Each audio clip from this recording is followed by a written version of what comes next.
August of 2006, as he had just come from speaking to an independent group at the United Nations. What do I mean when I say we are entering a new age? They are the energies of synthesis. So as the energies of Pisces have divided the world, the energies of Aquarius will draw humanity together, blend and fuse humanity into one group. Stemming from 1875, that great disciple Helena Petrovna Blavatsky, founder of the Theosophical Society, began the dissemination of this information. She lived for 3 years with the masters of whom I shall speak in the Himalayan mountain. Now we are in the middle of one of the most difficult and the most dangerous times in the history of the planet. To help us to go safely through this time, the masters are beginning to return to the world. At their head is a great leader by name Maitreya, and all the religions await such a teacher. 60s, more than a half-century before the appearance of Adolf Hitler, a new voice appeared and started a religious philosophy that would become the ideology of the Third Reich. The voice belonged to Helena Petrovna Blavatsky. Madame Blavatsky, as she was called, was one of the most influential and fascinating prophets of her time.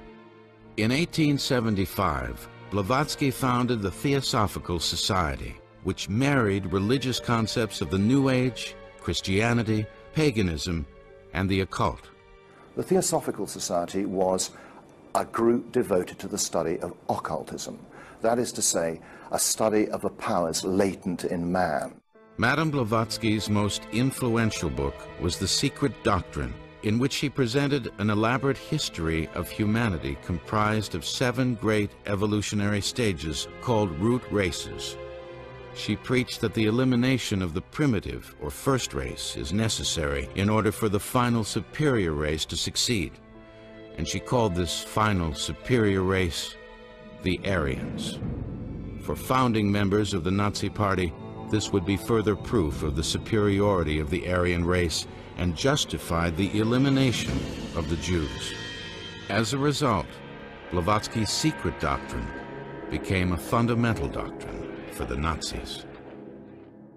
In Germany, one of Madame Blavatsky's devoted followers was named Guido von List, a highly influential figure in Germanic mysticism at the turn of the 20th century. List combined Blavatsky's theosophy with Aryosophy, the idea that all civilizations and wisdom come from whites or Aryans. List became a zealous believer in the power and birthright of the Aryan race. List articulated an extraordinary prophecy in the year 1910.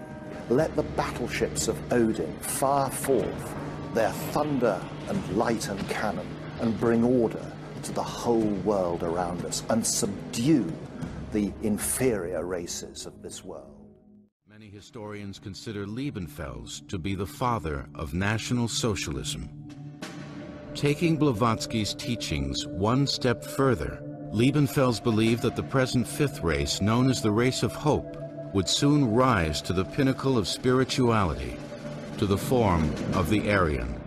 Lance elaborated in countless brochures and publications about die Dunklen und die Lichten, or hellen, in other words, the dark ones and the light ones. He had brochures about their different measurements, their anatomy, their conduct in war, their conduct in marriage, their sexual customs, all sorts of things. In 1904, Liebenfels glorified the Aryan race as Gottmenschen, or God-men, and advocated sterilization of the sick and the lower races. This prophecy was later used by the Nazis to justify the atrocities at Auschwitz, Dachau, and other concentration camps. Liebenfels published his anti-Semitic and racist theories in Ostara, his right-wing magazine. One of his avid readers was a young fanatic named Adolf Hitler. Years later, Hitler quoted entire passages of Liebenfels' writings in his manifesto, Mein Kampf.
Η Εκκλησία είναι κοινωνία προσώπων.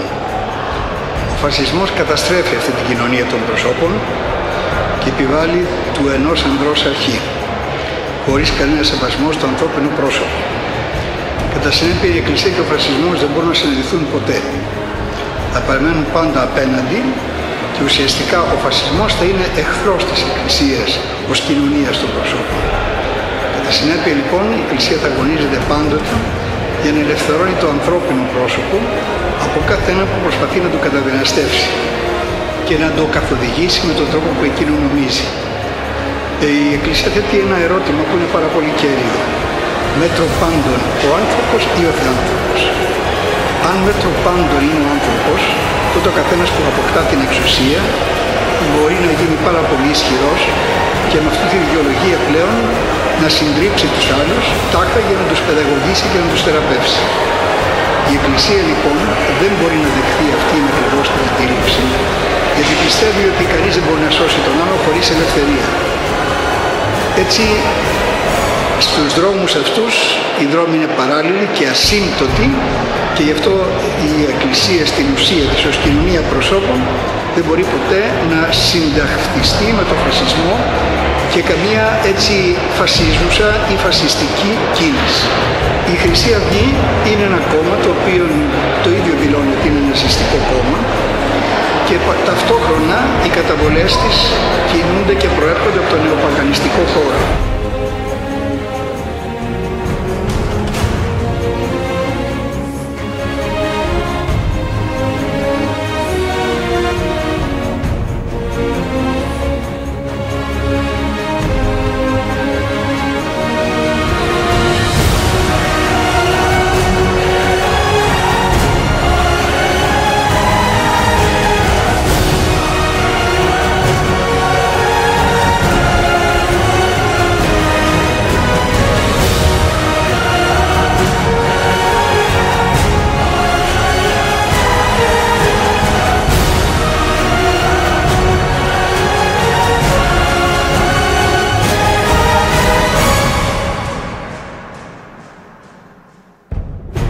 Είναι ένα παγανιστικό μόρφωμα που δεν έχει καμία σχέση με τον εθνισμό, δηλαδή με τη φιλοπατρία και με την ορθόδοξη πίστη. Αντιθέτως, έχει προωθήσει τον παγανισμό, έχει ως πνευματικό καθοδηγητή τον κύριο Οδυσσέα Πατεράκη, του οποίου το βιβλίο «Το αστραφτερός ποτάδι του Εωσφόρου» έχει προλογίσει ο Γενικός Γραμματέας ο κ. Μιχαλολιάκος, και εκεί μέσα αποκαλύπτεται ότι αυτό όλος ο σχεδιασμός ήταν μία αντιγραφή του ερμητικού τάγματος Χρυσή Αυγή του 19ου αιώνα, που ήταν ένας αποκρυφιστικός θεοσοφιστικός χώρος που εμπλουτίστηκε με τον ρουνικό παγανισμό του εθνικού σοσιαλισμού και έγινε αυτό το μόρφωμα που λέγεται Χρυσή Αυγή.